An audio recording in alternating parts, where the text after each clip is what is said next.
Hello, calculus students. Ms. Deere back on the mic here with you today. We're going to talk about some parametric equations and a couple of applications. We're going to start by just first graphing them.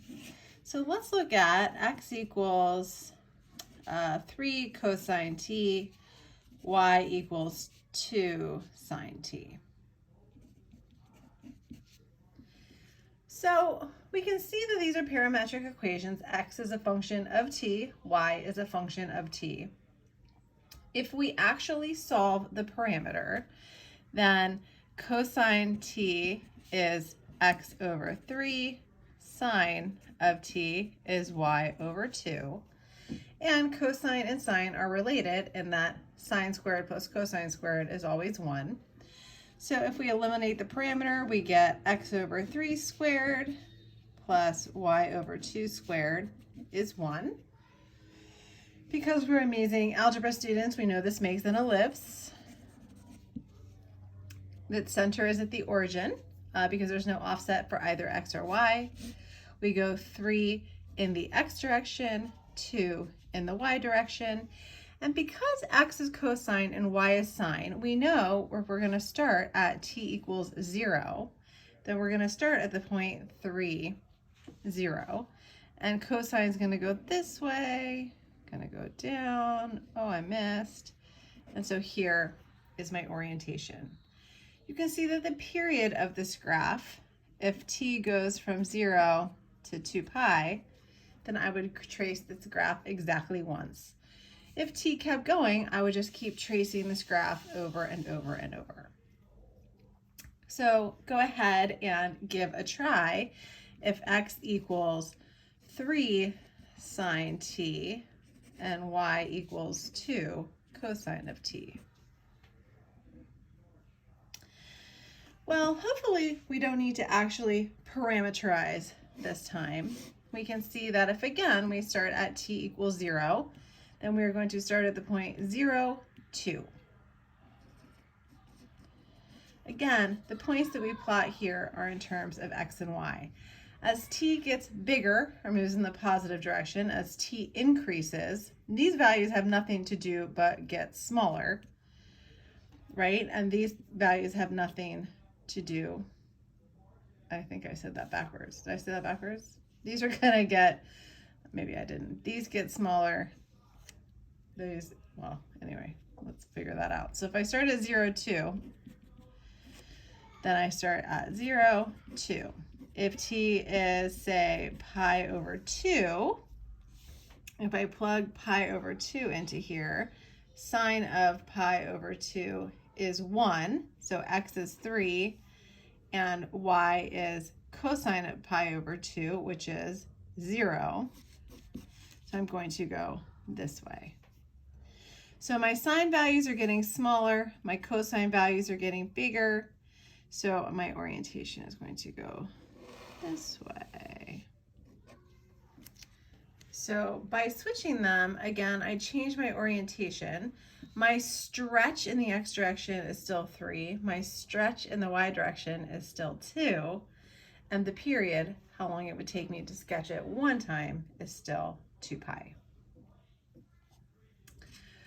All right, so using this same equation here, actually I'll just get a new piece of paper here. Sorry, Ms. Deere's rookie house of calculus today.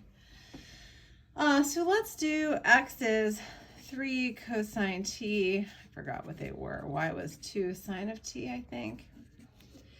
And so now let's say we want to find dy dx. Now again, this is going to tell us the slope of the curve. We've decided that this curve goes like this, and it goes that way. So if I want to find the slope, I need to find the slope at a point. So let's say we want to find dy dx at t is pi over 4. So we know that in order to find dy dx, we need to find dy over dx. And because y and x are both functions of t, we're going to find dy dt over dx dt. So dy dt is 2 cosine t, dx dt is 3 times negative sine of t. And if I want to evaluate that at t equals pi over 4. Well, at pi over 4, cosine is 1 over rad 2. So I get 2 over rad 2. Sine is also 1 over rad 2. So I get 3 times negative 1 over rad 2. Well, 2 over rad 2 divided by 3 over rad 2 is times rad 2 over negative 3. My slope is negative 2 over 3. Well, if I actually plug pi over 4 into here, I can see that I'm at the point 3 over rad 2, 2 over rad 2. And it makes sense that my slope here would be negative. So all is working. And if I want to find concavity, again, concavity tells me the change in the slope, right, with respect to x. So concave down or concave up. Well, to find concavity, I'm going to need to take, just drop some papers. If I'm going to find concavity, I'm going to have to take the second derivative. So d squared y over dx squared. Well, this is the derivative. Everything here is with respect to t. So I need to take the derivative of the derivative over the derivative with respect to t. So the derivative with respect to t of dy dx, if I actually simplified this, I get 2/3 cosine over negative sine is negative cotangent. So my derivative here would be 2/3 times negative. What is the derivative of cotangent? It's negative cosecant squared of t over dx dt. So if I simplify this gross fraction here a little bit, I get 2 over, these are all on the bottom, so negative 9. Cosecant is 1 over sine, so I get sine cubed of t.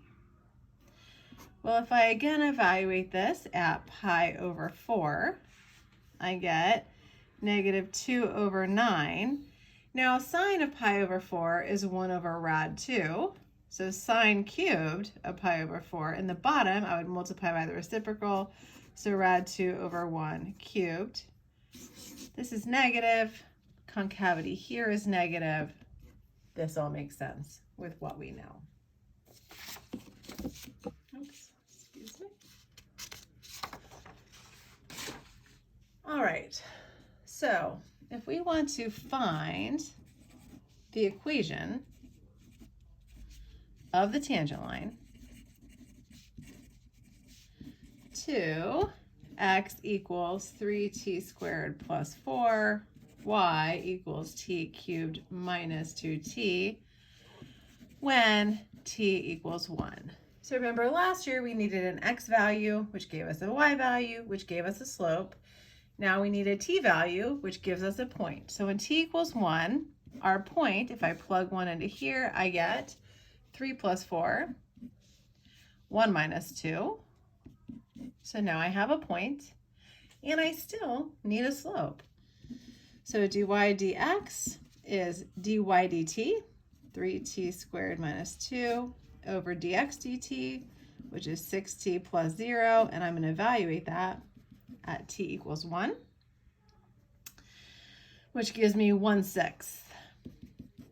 So if I have a point and a slope, I'm good to go. Y equals 1/6, x minus 7 minus 1.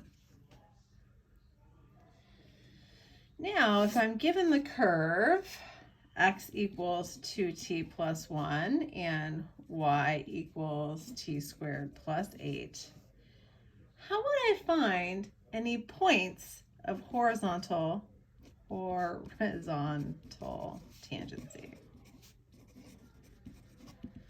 Well, I want to set dy dx equal to 0. So if I want to find dy dx, dy dx is going to be dy dt over dx dt. So this is 0 when 2t is 0, when t equals 0. This is not my answer. I now need to plug it into here because I want a point. So my point would be 0 plus 1, 0 plus 8. If I want to find vertical tangency, I want to know where dy dx is undefined. Well, this derivative right here is never undefined because 2 is never equal to 0, so I have none. So parametric equations are going to be the beginning of a long year of defining functions in terms of other variables. We're going to work with polar coordinates, and if you think about the most common parameter is time. If you kick a ball, x depends on t, y depends on t, z depends on t, and they do not depend on each other.